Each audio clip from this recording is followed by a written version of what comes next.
Boa tarde, presidente, senhoras e senhores vereadores, a todos os estudantes que estão na galeria acompanhando a nossa sessão no dia de hoje, e também as companheiras e companheiros que residem no viaduto Jaceguai, que estão aqui presentes no plenário para registrar a denúncia que hoje pela manhã novamente tiveram os seus pertences recolhidos pela GCM por funcionários da prefeitura, desrespeitando as regras, desrespeitando a própria portaria que o prefeito João Dória instaurou no início desse ano, garantindo que não haveria nenhum tipo de retaliação à população em situação de rua e que mais adiante vão poder se expressar aqui nesse plenário também. Fica aqui registrada também a nossa solidariedade, parabenizar a postura do vereador, senador Eduardo Suplicy, que os trouxe até aqui.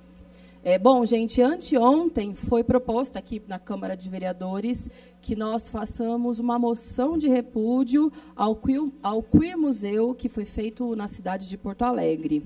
Eu não poderia deixar de usar a tribuna para tratar a respeito disso, porque foi criado um factoide em torno desse tema, via fake news. Fake news são, grosso modo, uma forma de você criar notícias falsas, você distorcer um pouco a realidade e, através de curtidas e compartilhamentos, você tentar ganhar parte da opinião pública em função daquilo que você está defendendo, que não é baseado na realidade, que muitas vezes é baseado no intuito justamente de construir uma provocação, de construir um discurso de ódio em torno de um setor. Mas não me espanta que esse fake news, esse factoide, tenha sido criado novamente pelos meninos do MBL.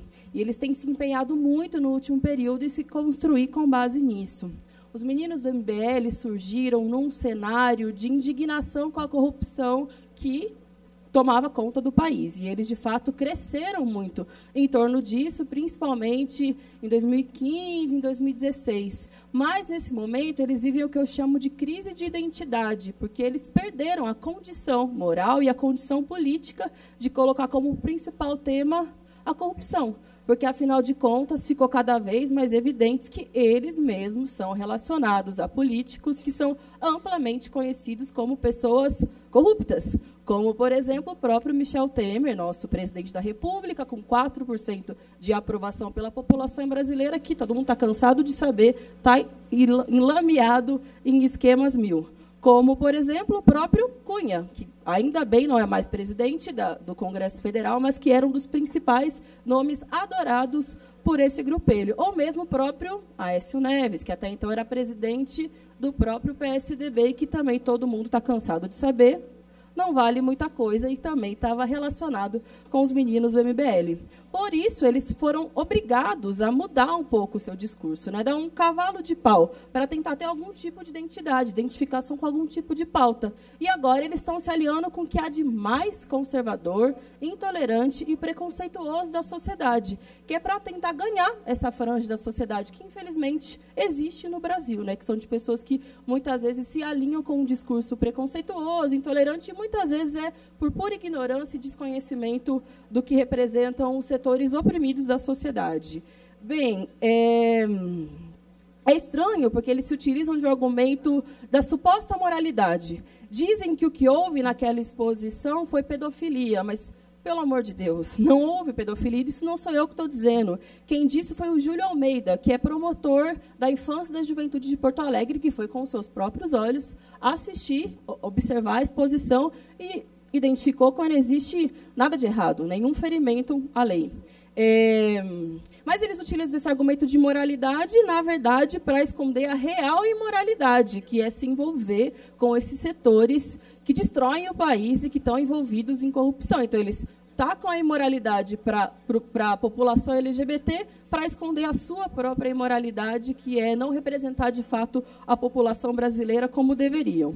E sobre a exposição em si, eu entendo quem não gosta, entendo quem critica, e muitas vezes as exposições são feitas para isso mesmo, e ainda mais quando se trata de um tema como esse, que é um tema da população LGBT, que, infelizmente, o conjunto dos jovens no Brasil não tem direito a ter um debate realista e respeitoso sobre o que é a população LGBT, porque lhes é negado esse debate nas salas de aula, mesmo a própria mídia repercute de uma maneira muito distorcida.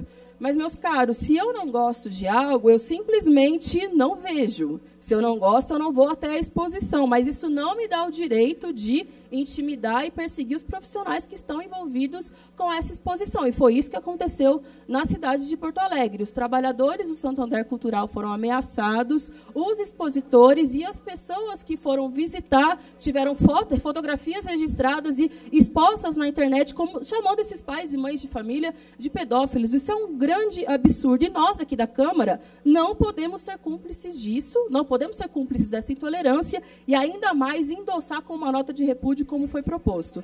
Para concluir, o debate também é sobre educação artística, que, infelizmente, não é um direito no Brasil, tendo em vista a constante desvalorização dos profissionais dessa área e também a falta de investimentos e prioridade. Tendo em vista, por exemplo, o que acontece aqui na cidade de São Paulo, que é o congelamento da pasta da cultura, como todo mundo está cansado de saber. O debate também é sobre o que existe um fortalecimento de uma lógica mercadológica da cultura em São Paulo, e não da cultura enquanto direito. E é por isso que o Santander Cultural, infelizmente, recuou e censurou a própria obra que estava exposta nas suas dependências, porque, se fosse tratado como um direito, não teria recuado diante de uma pressão do mercado, de ter que garantir o lucro a respeito daquela exposição. Então, o seu compromisso com a pauta LGBT também conta limites, que é o limite do lucro, que é o limite do interesse de determinados setores da sociedade. Eu acredito que a gente precisa cultivar a liberdade artística e é muito perigoso esse discurso que muitas vezes beira a censura. Então, imagina a gente fazer uma nota de repúdio, por exemplo, ao Museu do Louvre, que tem uma série de imagens maravilhosas do Delacroix, expressão da Revolução Francesa. Vocês sabiam, por exemplo, que o teto da Capela Sistina, do Michelangelo, já tentou ser censurado e, hoje em dia, ela é amplamente visitada por todo mundo, é um grande ponto turístico. Isso não passa de uma ignorância e não é à toa que acontece com a população LGBT, que é a população mais sistematicamente perseguida no país, bem como a população de religiões de matriz africana, como aconteceu em São Paulo no dia de ontem, quando um terreiro foi destruído por pura intolerância. É por isso, para concluir de fato, que eu estou fazendo esse pronunciamento para dizer que nós não temos que coadunar com a censura, com a intolerância, com o preconceito e com a LGBTfobia. Pelo contrário, nós temos que prezar pela liberdade de expressão artística e o fortalecimento das diferentes expressões culturais. Muito obrigada e desculpa passar do tempo, presidente.